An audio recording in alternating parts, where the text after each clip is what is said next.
What's up, guys? TG back here with another video, and House of the Dragon Season 1 Episode 1 just aired, and man, was it a phenomenal pilot.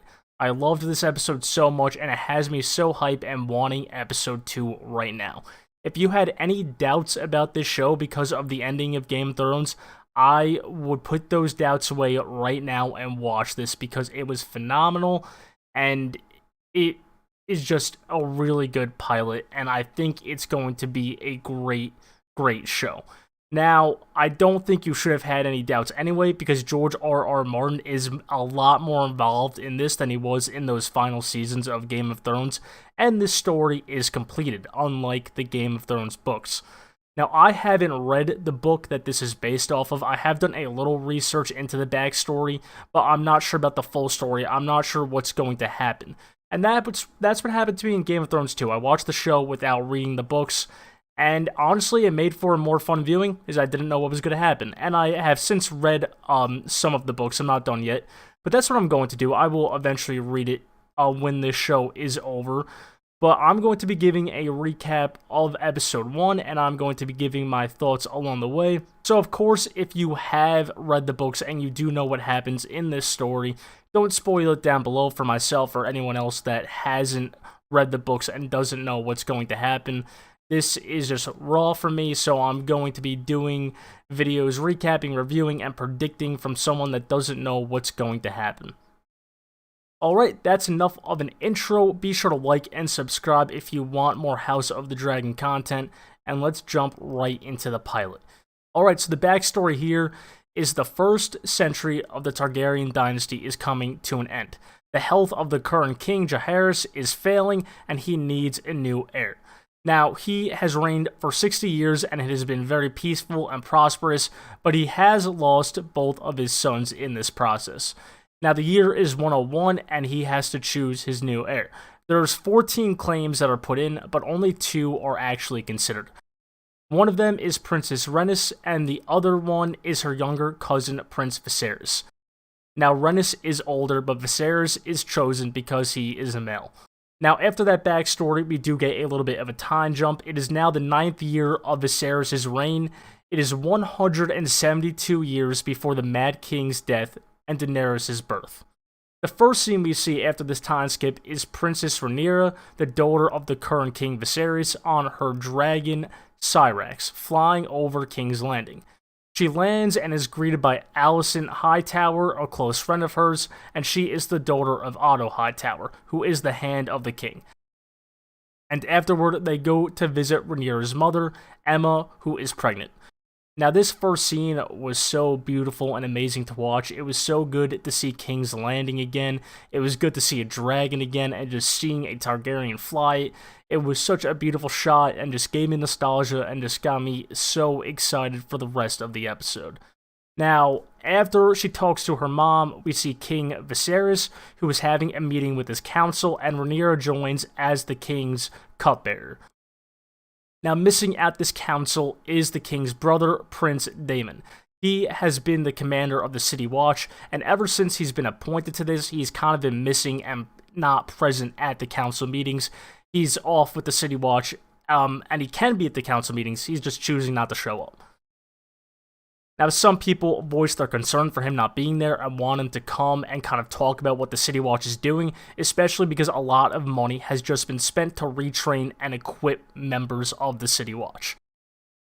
Some of the people present at this meeting are Lord Breezeberry, Lord Corlys, Lord Strong, and a few others. There's also a tournament coming up to celebrate the upcoming birth of the king's child and hopefully his new heir. Some of the council thinks it would be wise to wait until the birth is completed and they know it's a boy to have this tournament, but the king insists it will be a boy. Rhaenyra then visits her uncle Daemon, who is now back in King's Landing sitting on the Iron Throne, and he thinks it will one day be his. He thinks that hopefully his brother won't have a son, and therefore he will be the heir to the Iron Throne. In response, Rhaenyra says that she hopes her parents have a boy, and Daemon gives her a Valyrian steel necklace. So their relationship is definitely kind of weird and odd. They seemed to kind of be like playful with each other, and yet kind of be at odds. I'm not sure. It was definitely a little weird. But soon after that, the king is getting an injury on his back examined. It's been there for a little bit, and it's not healing, but it's actually growing, and they recommend to cauterize it. I think that could definitely play a role in the future episodes. Maybe that's what ends up killing him. Maybe it's some sort of disease. And once he dies, obviously, there will be a fight for that Iron Throne. After getting his injury looked at, he visits his wife, and she says this will be her final pregnancy. It's revealed that she has lost 5 babies in the last 10 years and is unable to continue with more loss. Outside of King's Landing, Daemon rallies up the City Watch, who are very, very loyal to him. Daemon says that crime in his brother's city has been allowed to thrive, but no longer. They storm in and just rain havoc on the criminals of the city. They massacre some of them, and others they enforce an eye for an eye punishment, killing murderers and chopping off the hands of thieves, and so on. As word of this massacre goes around, Daemon has a meeting with the council to explain his actions. The Hand of the King, Otto, doesn't think that Daemon should be able to act like this unchecked. And it's very clear that they have never seen eye to eye and have never really gotten along. He also mentions that Daemon has all this time to check in with the City Watch, but never sees his wife, Rhea, and that he should put more effort into that. Daemon makes it clear that he's not really fond for his wife, and actually offers her up to Otto, whose wife just passed away before the events of what we saw. In the end, the king says that Daemon can't repeat his previous actions. As soon after, the tournament begins, and the queen starts going into labor at the same time. In the first 2 rounds, a man named Criston Cole of the Stormlands beats 2 Baratheon fighters. Then Daemon comes up and he challenges Otto's oldest son to a duel to kind of, get in his head.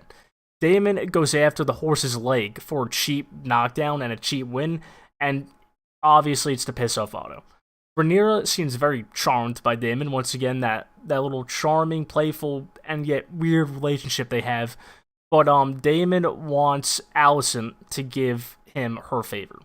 It's at this time that the king gets something whispered in his ear and gets up and leaves. His infant, which they are trying to deliver, is in breach, meaning it's faced feet forward and a baby can't be safely delivered like that.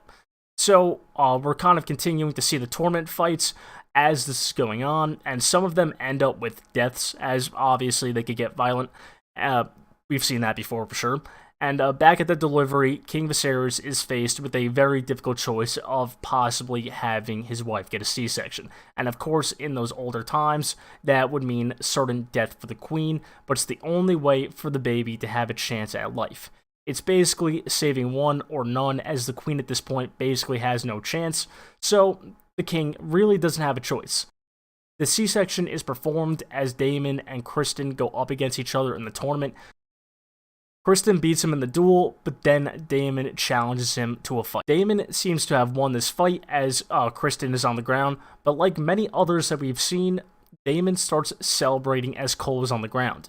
This allows Criston to get the upper hand and take Daemon down, but instead of continuing to attack him and possibly kill him, he yields and ends the fight. Afterward, he wants the favor of Rhaenyra. So at the same time, the C-section is completed and a boy was delivered, but the queen has sadly passed away.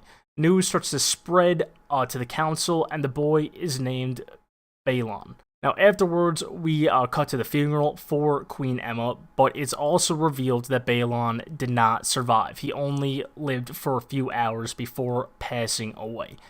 And this scene, was brutal, it was emotional, and it was so sad. The C-section was brutal, it was disturbing, but hey, it wouldn't be a Game of Thrones show without it, now would it? And the funeral itself was so sad, and that's what this show, one of the many things that this show is doing great so far.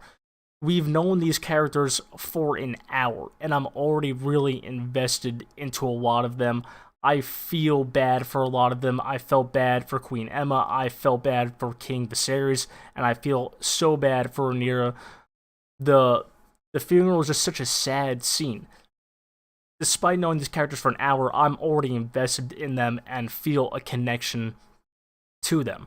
And not only do I feel bad for Rhaenyra that she lost her brother and her mom, but she feels that her dad isn't really satisfied with her, and she kind of made that clear throughout the episode that all her dad has ever wanted was to have a son to be the heir. So she has never been enough. His one dream was to be a son, and she makes that clear at the funeral that she was happy for her dad that at least he could have a son, even if it was only for a little bit. And man, it was just so sad, but the actress did a really great job at conveying that emotion. It was also great in that scene to hear that Dracarys again and just see that dragon spit fire. I mean, the circumstances of it were definitely sad, but once again, that nostalgia and just that vibe is back. I'm just loving it. I'm so happy to have this show back. After the funeral, there was a council meeting about the heir, now that he doesn't have a son or a wife to give him one. Some say that Daemon is obviously the choice, as he is really the only male relative he has. He's his brother, and he has no son, so that's the obvious choice, right? But some are opposed. Is Daemon, as we saw with the City Watch, can be reckless, impulsive, and very over-the-top violent. Might not be a very good king. So Rhaenyra is also mentioned, but some don't like that idea because a girl being on the throne or being heir is something that has never happened before in history. So they really don't want to change the precedent. Now, Corlys also brings up his wife, Rhaenys, who the current king was chosen over, in the beginning of the episode when we saw that little pre-story. Now, there's a few people that definitely don't agree with this one, and in a way, that one kind of makes sense because she's older than King Viserys, so that's not really going to solve any long-term issues when it comes to having an heir. The king does get overwhelmed, though. He just lost his son, he just lost his wife, he doesn't really want to be having this conversation right now, so he dismisses the meeting, and no heir seems to have been chosen. Right now, it kind of seems like he's leaning towards Daemon. But we then see Daemon have a party with his men at a pleasure house, and he is celebrating his rise to being the heir. And Otto hears about it and reports it to Viserys at the next council meeting. It's revealed that Daemon referred to the king's deceased son as the heir for a day. Now, obviously, that's insulting, especially when you're saying it as a way to celebrate your come up to be the heir. So Daemon's brought in to speak to Viserys as he sits on the Iron Throne, and he does admit to saying it, and he says it's his way of mourning, which clearly isn't true. It was his way of celebrating, and Viserys knows this, so they have an argument, and he ends up naming his daughter, Rhaenyra, as the new heir to the throne, which obviously Daemon isn't happy about. But Daemon gets ordered to return to his home of Runestone and to finally return to his wife that we know he hates. Afterward, Viserys goes to speak to his daughter about naming her the heir. And the episode ends with 3 scenes kind of intercutting with each other. One of them is Daemon departing King's Landing on his dragon. We know he's going to be back. The second is the lords pledging their loyalty to their new heir. And the third is a continuation of the conversation between Rhaenyra and Viserys. He tells her that their ancestor, Aegon Targaryen, had dreams, visions about the end of the world of men, starting with a horrid winter from the north. The winter would obviously bring the snow and winds, and whatever comes with that would be the end of men. Now, we know what that is. That's the show that we already watched. And he said that when the winter comes, Westeros will need to stand together and a Targaryen must be on the throne. We know how that works out. We know what happens with that. Aegon Targaryen called these dreams of his a song of ice and fire. Of course, that's what the book series of A Game of Thrones is. And that's how the episode ends. And like I said, this was a great, phenomenal pilot. I really need episode 2 right now. Because we can already see the politics forming, which has always been one of the best parts of the Game of Thrones world. We see the chess pieces moving around. We know things aren't going to go well. Viserys is going to be out of the picture soon, and there's going to be a war for that throne. It's going to be Daemon and whoever supports him versus Rhaenyra and whoever supports her. He's going to be a good villain. I can already see. I'm already at that point with Daemon where I'm like, Like, you could tell he's gonna be a villain. Like, you're a scumbag, but I enjoy watching you on screen because he seems to be a well-written character so far. And that's only going to grow as the episodes go on and as he has more development. It's going to be so interesting to see how the politics work and form in this show, because we know it's going to be civil war with a lot of backstabbing and betrayal, and it's going to be crazy. This episode did so many good things. I feel like for anyone that hasn't read the book that this is based on, you can still really tell what's going on. It sets up the world great. It sets up this story of this Targaryen civil war, the beginning of it, very, very well. Like I said, even though it's the first episode, I already feel really connected to these characters. The cinematography was great. The score, as always, was amazing. I mean, he always does a really, really good job. And I'm just ready to see what's next for the show. But anyway, that's it for this video. Leave a like and subscribe if you enjoyed, and I will definitely be back for episode 2.